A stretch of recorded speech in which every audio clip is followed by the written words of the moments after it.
Bien, resolución del ejercicio. Este es un ejemplo de resolución de intercambiadores de carcasa y tubo.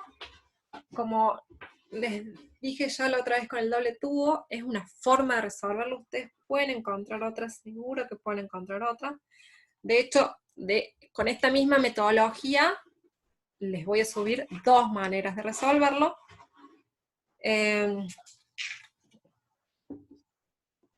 Y seguro que hay más.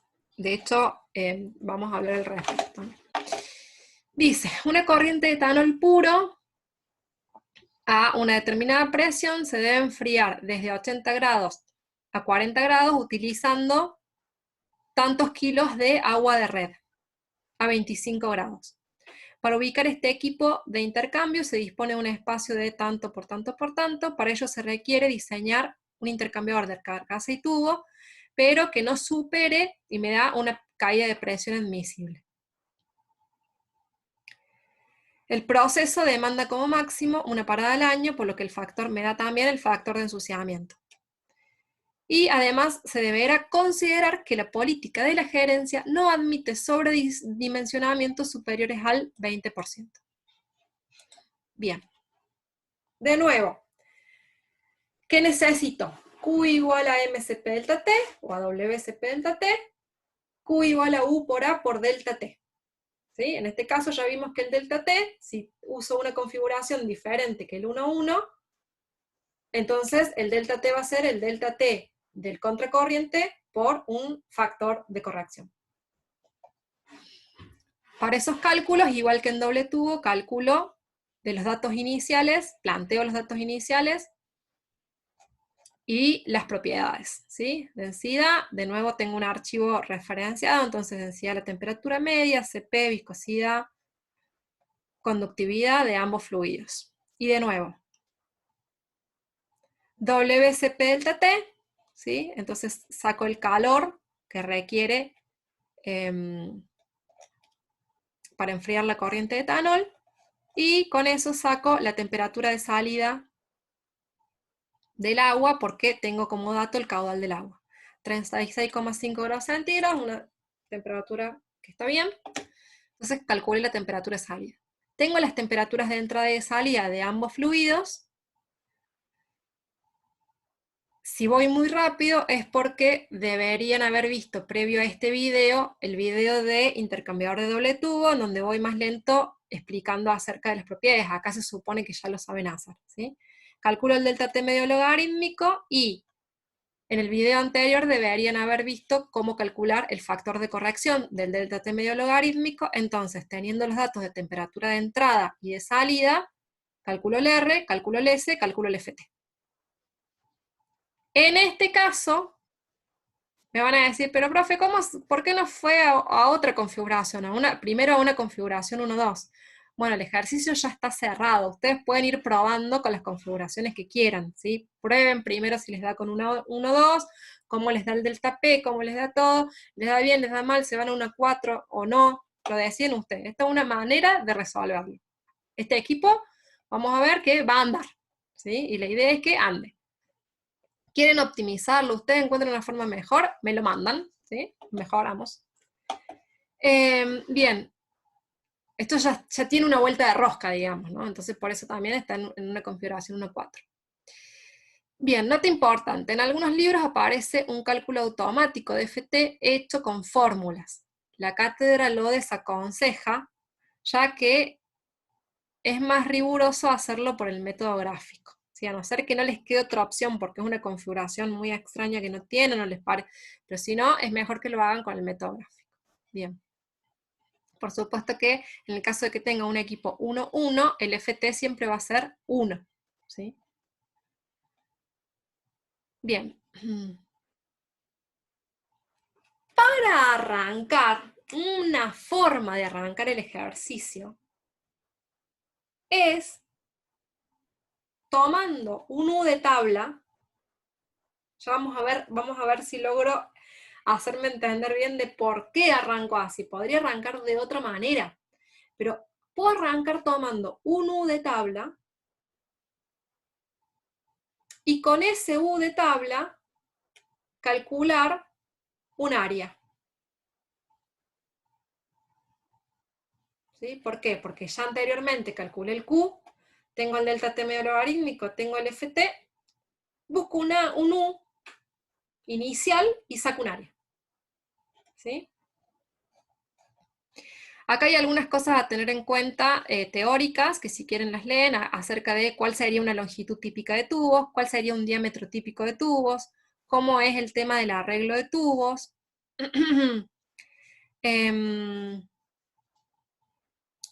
cuál es, de dónde sacar, cuál es la tabla que debo usar para sacar el número de tubos, y recordar el tema de la separación de baffles, ¿sí?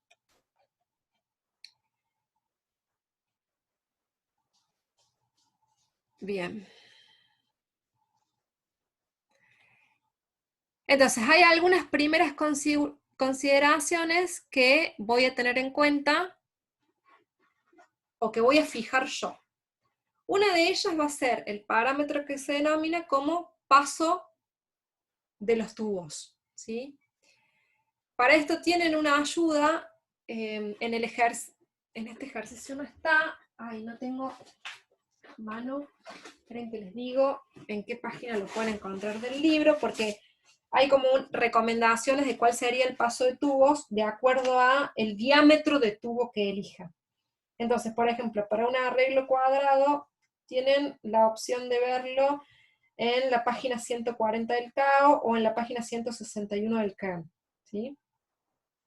Un paso de tubos sería de 1 pulgada para un arreglo cuadrado de tubos de 3/4 pulgada, por ejemplo, sería un paso común. Pero eso arranco yo fijándolo, ¿sí? Pero más o menos en 1 pulgada, 1 pulgada y 1/4, también se guían de la bibliografía para definirlo. En este caso, este ejercicio arranca definiendo, además del paso de tubos, que es algo que van a tener que definir, definiendo la velocidad, como hicimos para el ejercicio de doble tubo, ¿sí? Entonces, arranco también definiendo una velocidad. Defino el paso, defino la velocidad.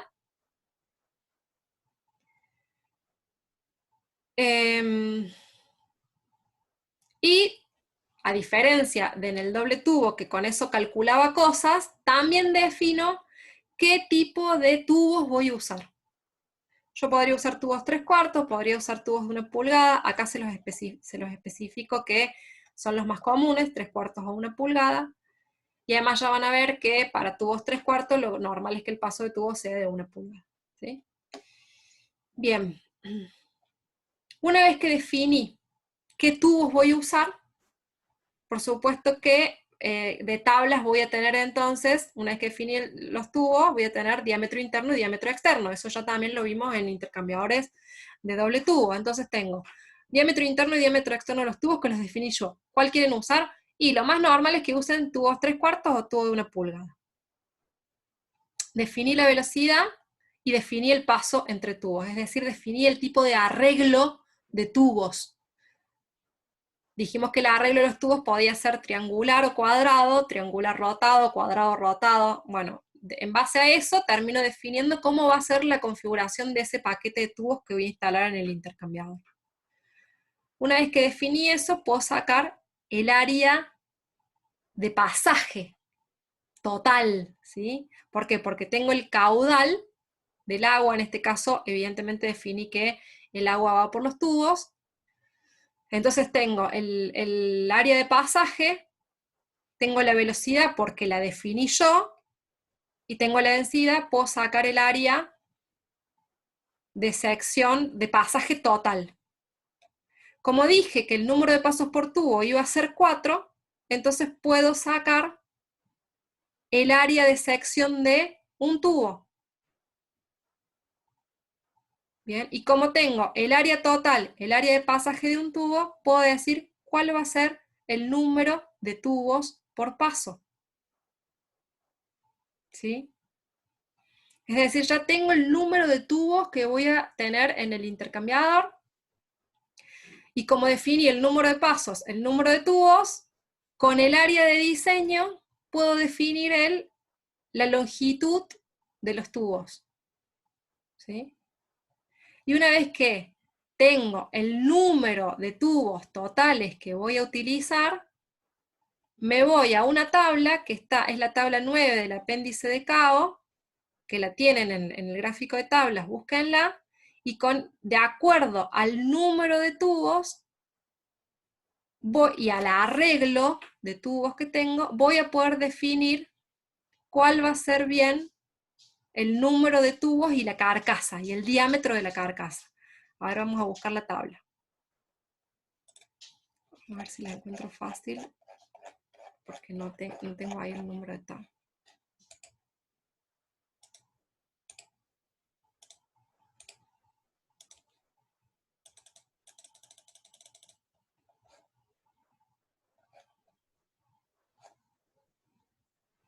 Bueno, acá por ejemplo tengo, para tubos de 3/4, hay dos tablas, van a ver que tienen la tabla de CAO y esta es la tabla de Kern. Yo les recomiendo que usen la de CAO porque es más actual, hay algunas diferencias, no va a estar mal cuál usen. Seguramente en el momento en el que lo usen van a tener que consultar tablas nuevas incluso de proveedores, si eso es de acuerdo a al diseño a quien fabrica el equipo, ya nos da un rango de cuántos tubos voy a poder poner para qué carcasa. ¿Sí? Porque hay un cálculo de los espacios que requieren las varillas longitudinales, es un cálculo genérico y rápido para más o menos tener idea de qué carcasa puedo usar para qué tubos. Entonces, por ejemplo, tengo una carcasa de un paso, el diámetro de la carcasa va a ser tanto para tubos de 3/4. ¿Sí? En este caso, creo que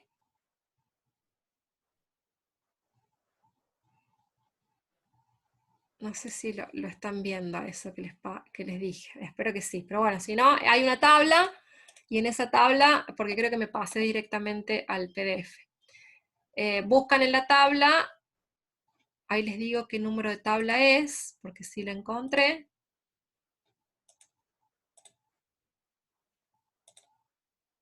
Por ejemplo, en la tabla 16 del gráfico del archivo de tablas, ustedes ahí van a tener estos datos de cuántos tubos, para cuántos pasos, y cuál es el diámetro de la carcasa. Entonces así definen el diámetro de la carcasa. ¿Sí? Bien.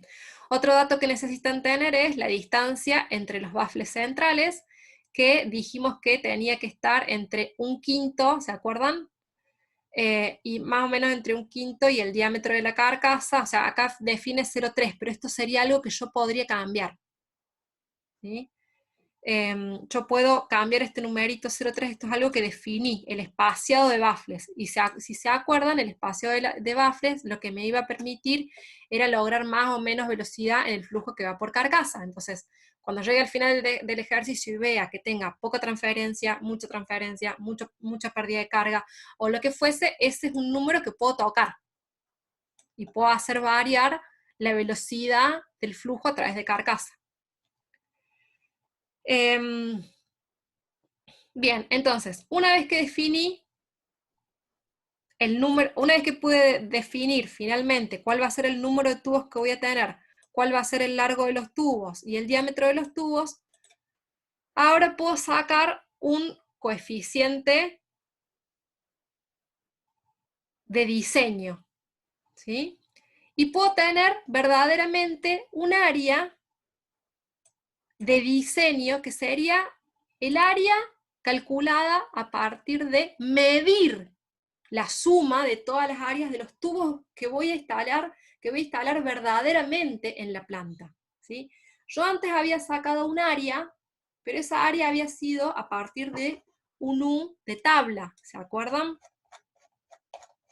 Al principio del ejercicio sacamos un área, que es esta, con la D chiquita, que que se sacaba a partir de un U de tabla.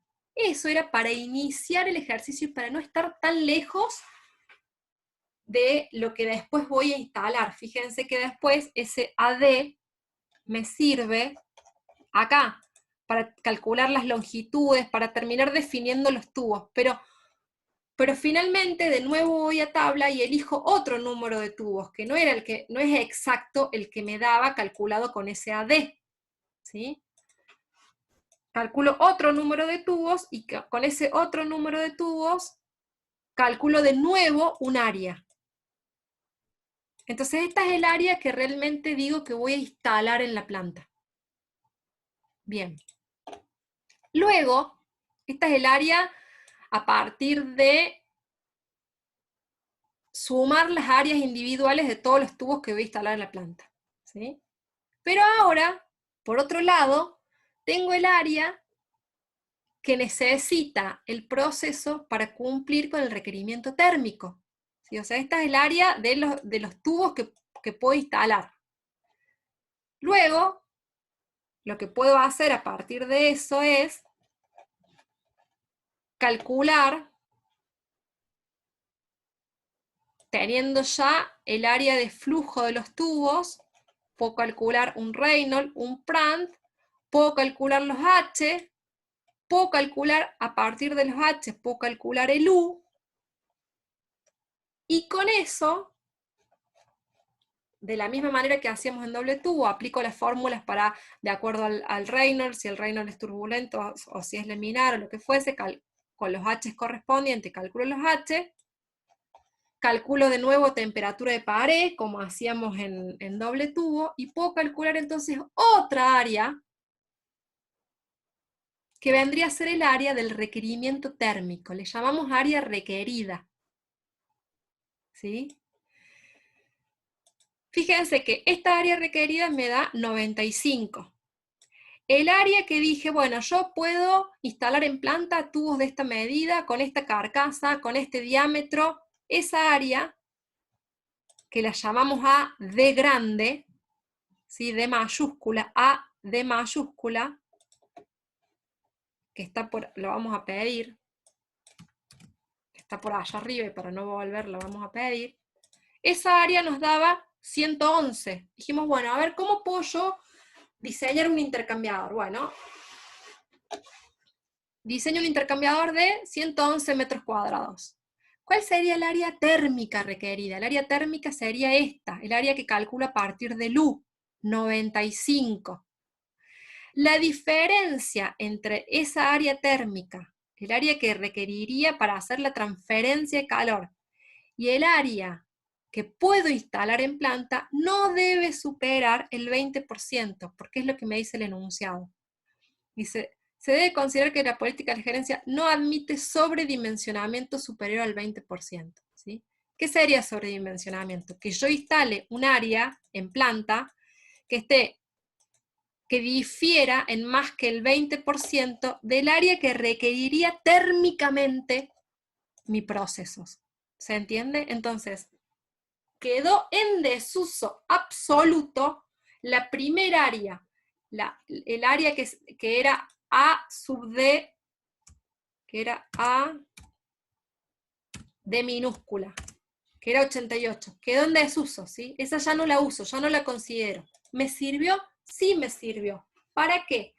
Fíjense que en este caso tampoco fue tan diferente y con esa área inicial pude empezar a definir longitud de tubos, diámetros de tubo. Después al final, con las tablas y con lo que se encuentra disponible realmente, terminé diseñando un intercambiador de 111. Pero esta área inicial, que arranqué a calcularla con el U de tabla, me sirvió para no estar tan lejos de ese 111. ¿Sí? De hecho, si hubiese podido calcular una exactamente como esta, tampoco hubiese estado tan lejos del área requerida, ¿se entiende? Pero después a esta área, con subíndice D minúscula, no la uso más. Quiero que entiendan que conceptualmente yo podría incluso nunca haber usado esta área. Yo podría haber dicho, bueno, a ver, voy a diseñar un intercambiador. Y bueno, voy a usar tubos de tanto, voy a usar de esta longitud, hacer el intercambiador como a mí me gustase y compararlo e intentar llegar a el área requerida